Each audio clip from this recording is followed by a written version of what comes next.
What's good, everybody? I'm back again with another video, and I know that I'm super late with this topic, but I've been extremely busy as of late. Just doing like stuff with my other job and just getting ready for like a few new things I'm gonna be doing. But I was able to get that footage of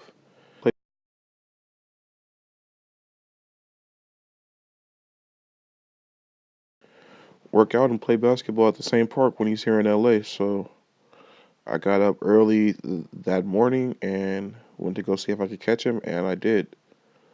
Next time I'll go, I'll probably get an interview with him or an interview with Bobby, who I've interviewed in the past, but like or Justin Fortune. But I tend not to like to bother guys too much while they're working out.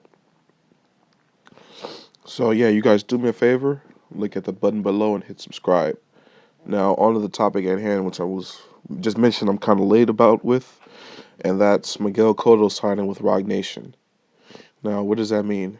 It means that Miguel Cotto, he's signed with Jay-Z, rap superstar Roc Nation. They represent basketball players like Kevin Durant, Skylar Diggins. They represent a baseball player named Robinson Cano. They represent excuse me.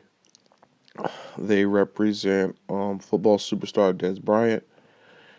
And most recently, they've started representing boxing. He's not a superstar, but he's one of the best fighters in the world, Andre Ward. And now I can say they are now representing a boxing superstar in Miguel Cotto. They've been throwing money around, crazy money around at guys like Deontay Wilder, Peter Quillen, Keith Thurman, Danny Garcia. They all turned down, and we all know why, because of the PBC thing. But Miguel Cotto, he was a promotional free agent, and he wasn't tied to Al Heyman or anybody else. And just thinking of the fact that they offered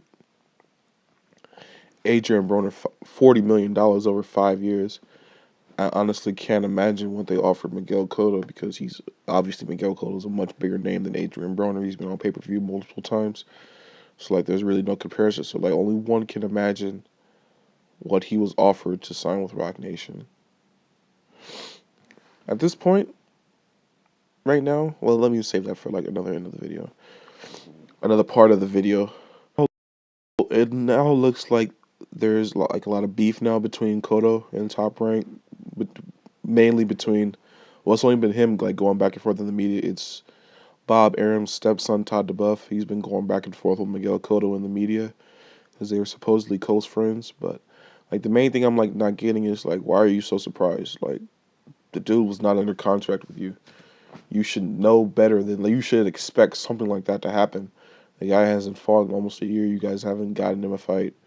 I understand you had like a handshake deal or whatever, but if he's offered a lot of money from somewhere else and you guys don't have him under contract, you shouldn't be that upset when you see him jump ship. You know, that's just my take on it. I understand like that there was like some kind of loyalty thing with it or whatever, but like in reality, dude, you got to be ready for something like that. Like if you don't have somebody under contract, you can't really expect them to be loyal, I guess. But like they're going back and forth, and I really don't care, because the fights that they were talking about matching Cotto up with, the Canelo fight fell through, which is something I'll get to in a little bit. But they were talking about matching him up with Brandon Rios and Timothy Bradley, which in my opinion are two horrible trash matchups that I had no interest in seeing. I had no interest in seeing the lineal middleweight champion of the world fighting two welterweights. All right, it's just like it made no sense. Like especially like they're not even like in a good place right now. Like Brandon Rios, he's coming off a disqualification win against Diego Chavez. And then after that he beat up, destroyed whatever's left of Mike Alvarado. Then Tim Bradley, he had two losses. Well, he had one loss to Manny Pacquiao last year. And then after that, he had a draw with Diego Chavez. So why would I want to see either of those welterweights move all the way up to middleweight to fight the lineal champion? Exactly my point. Nobody wanted to see that. And I'm not glad that they're beefing, but since they're beefing, it's more than likely not going to happen. And like the number one. They're saying that Cotto's gonna fight in June, and that the number one candidate to fight him is Cornelius Canine Buntridge. He's the IBF champion at 154 junior middleweight. But I honestly don't see how or why that fight would happen. Not because like they'd be ducking each other or anything, but that the IBF is like really, really strict with their mandatories and such. Like we just saw, like Carl Froch got stripped because he wasn't able to. He didn't want to defend his title against James DeGale, so he got stripped. And the IBF is really strict with that. So I can't imagine Cotto like holding that sanctioning body's belt and then end up having to drop a belt because it already looks like he's going to have to drop the WBC belt because I highly, highly, highly doubt that he's going to fight Gennady Golovkin. He's definitely not going to fight him in June. I highly doubt it. I mean, it honestly wouldn't make sense for him to fight him in June because the guy's been off a year. He should at least want to get one tune-up in there before he gets, in my opinion, brutally murdered by Golovkin. And he knows that. He knows that's going to be the result. And even Freddie Roach, I believe, knows that's the result. So I wouldn't be surprised if we see him drop that belt.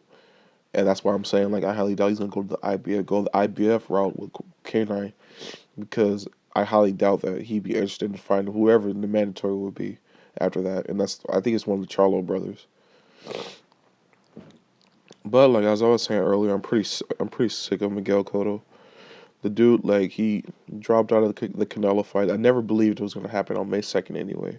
But they easily could have made that fight in June, I'm pretty sure, like, once Mayweather and Pacquiao was announced. And, like, I never really bought into the Mayweather-Cotto 2 thing. So a lot of people are saying that's, like, what caused the Canelo fight to fall through. I highly doubt that. And, you know, this dude needs to do something. He's probably going to fight like a no-name in June, just like as a tune-up. But like I'm really disappointed in this dude over like the Canelo fight not happening. Like very disappointed. But the door should be still open for that fight to happen because you know Oscar, he's on the record saying many, many, many, many times that he's open to working with anybody. So I mean, let's see, let's make it happen. We won't be seeing.